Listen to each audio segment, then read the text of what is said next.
আমি এবার রেডি হব, কারণ আমি আবার আজকে যাচ্ছি মামার বাড়ি। এই সপ্তাহে এটা আমার সেকেন্ড টাইম মামার বাড়ি। তো আজকে আমার বর বলছে তুই খালি ঘুরে ঘুরে বেড়াচ্ছিস আর আমাকে অফিস যেতে হচ্ছে।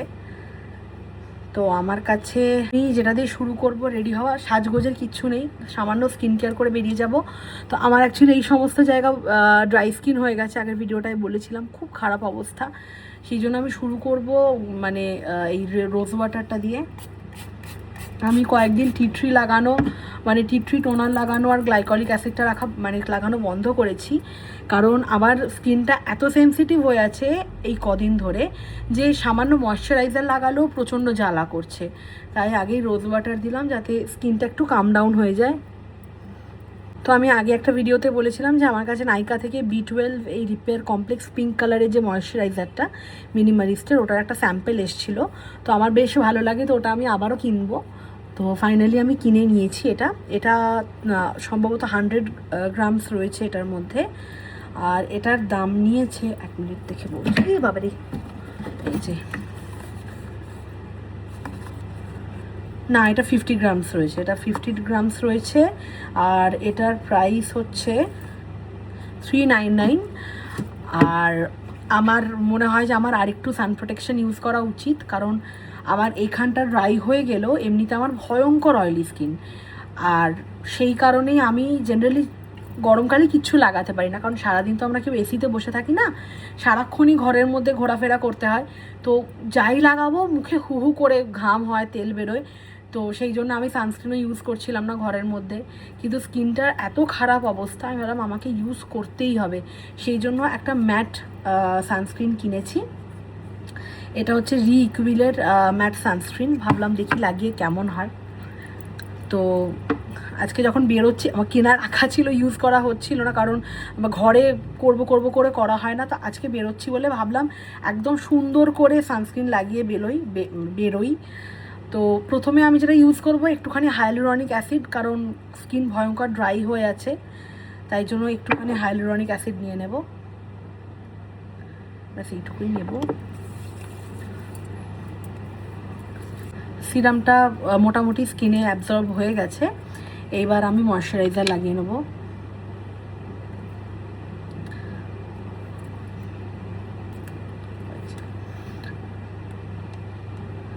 পিঙ্ক কালারের ভীষণ মিষ্টি, আমার তো ভাল লাগলো না এই জিনিসটা, পিঙ্ক কালারের ময়শ্চারাইজার, তো সেই জন্য কিনলাম। কোনো গন্ধই সেরকম নেই, সামান্য একটা কিছু, মানে আমার মনে হয় যেটা নর্মাল গন্ধ হয় এরকমই কিছু। সেই যে আমি লাগাচ্ছি না, আমার কিন্তু এই সমস্ত এরিয়া জ্বালা করছে। আচ্ছা, এবার এই ময়শ্চারাইজারটা লাগানো হয়ে গেছে, এবার লাগিয়ে নিচ্ছি সানস্ক্রিন। এই যে নতুন রিইকুইলের সানস্ক্রিন, যেটা হচ্ছে কিনা আলট্রা ম্যাট ড্রাই টাচ। দেখা যাক কেমন আলট্রা ম্যাট। স্কিনের যা অবস্থা, আমি কোনো রিস্ক নিইনি, একদম 2 আঙুল নিয়েছি। চলো অ্যাপ্লাই করে নিই। খুব ঠিক এটা নর্মাল সানস্ক্রিনের থেকে। ও ভগবান করুক যেন ভালো আমি এটাতে কাজ পাই, বেশি যেন না ঘামি। পুরো মনে হচ্ছে একটা ভেলভেটি কিছু দেওয়া, আমার মনে হয়, মানে জানি না এগুলো কি সিলিকনের জন্য এরকম টেক্সচার পায়, এরকম ভেলভেটি যে টেক্সচারটা। একটা ফ্রেগরেন্স রয়েছে, খানিকটা বোরোলিন টাইপের, কিন্তু বোরোলিনের একটা বটকা দিক থাকে, ওই রকম টাইপের নাকি, একটা মিষ্টি মিষ্টি। ভাই রে ভাই, অতটা সানস্ক্রিন মুখে অ্যাবসর্ব করা দিকে মাথাটা খারাপ হয়ে গেল আমার, ঘষেই যাচ্ছি তো ঘষেই যাচ্ছি, কি যন্ত্রণা। উফ, এটা তো সবাই জেনে গেছে, আর এটা আমার প্রায় শেষের দিকে রয়েছে, আমি একটা নতুন কিনতে হবে। তো এই যে এটা লাগিয়ে নিলাম। ব্লাশটা আমি কোথাও খুঁজে পেলাম না, একটুখানি এটা লাগিয়ে নিই ব্লাশ লাগাবার আগে, খুঁজে পেলাম না, তাই এটাই আমার ভরসা।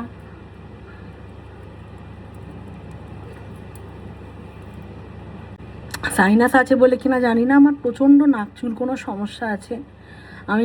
আমি আনকনসিয়াসলি নাকটা চুলকে ফেলে দিয়ে যখন ভিডিও এডিট করি, তখন দেখি কতবার আমি নাক এরকম তুলেছি, এরকম না এরকম করেছি। এই গরমে আমার কম্প্যাক্ট পাউডারটা শেষ, সেটা আমাকে কিনতে হবে, আমার কেনার এখন টাকা নেই, খুব দুঃখের ব্যাপার। ভাবছি পুরোনোগুলো দিয়ে চালিয়ে নেবো আপাতত।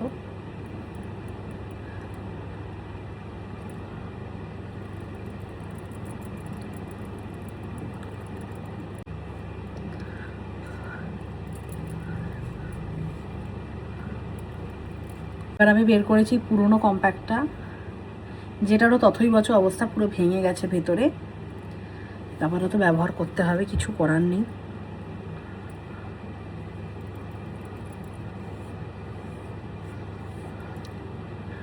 কম্প্যাক্ট ইউজ করে করে না একটা নেশার মতো হয়ে গেছে। আগে কম্প্যাক্ট পাউডার কখনোই ইউজ করতাম না, মানে আমার কাছে থাকতোই না।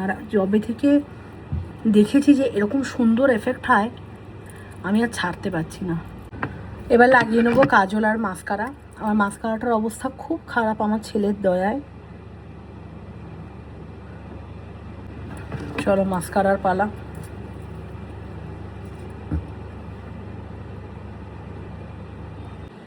তো এই হচ্ছে আমাকে আলোর মধ্যে দেখতে লাগছে অ্যাকচুয়ালি। এবার আমি ব্যাগ থেকে বের করে নেবো লিপ গ্লসটা। আমি সর্বত্র এগুলো নিয়ে ঘুরি, কারণ আমার ঠোঁট ভয়ঙ্কর ড্রাই, ভয়ঙ্কর ড্রাই। মানে এরকম ঠোঁট ফাটা লোক কমই দেখেছে। আমার যেরকম অবস্থা, পুরো মুখ অয়েলি হয়ে থাকে গরমে, ঠোঁট পুরো ফেটে যায়। এই যে লিপ গ্লস ইউজ করে করে শেষ। আমার প্রচুর জিনিস শেষ হয়ে গেছে, নেহাত কেনার পয়সা নেই বলে এখন কিচ্ছু কিনতে পারছি না।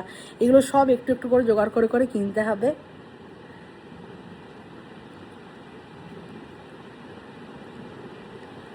আমার এই গ্লিটার এফেক্টটা ভীষণ ভালো লাগে। আমি এর ওপরে লিপস্টিক লাগাবো, ওপরে গ্লস আমি রাখি না খুব একটা, কারণ আমার ম্যাট লিপস্টিকই ভালো লাগে। এটা আমি শুধুই যাতে না ফাটে তার জন্য করা। তো লিপস্টিকের ওপর দিয়েও একটু একটু গ্লিটার পার্টিকেল চলে আসে, খুব মজা লাগে দেখতে। এই সিম্পল জামাটা পরে আজকে যাওয়ার কোনো ইচ্ছা আমার ছিল না, কিন্তু যা গরম পড়েছে তাতে অন্য কিছু পরার, মানে গর্জিয়াস কিছু পরার কথা সে তো ভাবতেও পারি না। আর আমি পারফিউম ইউজ করছি এইটা ফরেস্ট এসেনশিয়ালের, এটা হচ্ছে স্যান্ডেলউড। আমার খুব ভাল লাগে, খুব হালকা একটা ফ্রেগরেন্স, আর আমি বেশি লাউড ফ্রেগরেন্স নিতেও পারি না, তাই আমার জন্য এগুলোই ঠিকঠাক।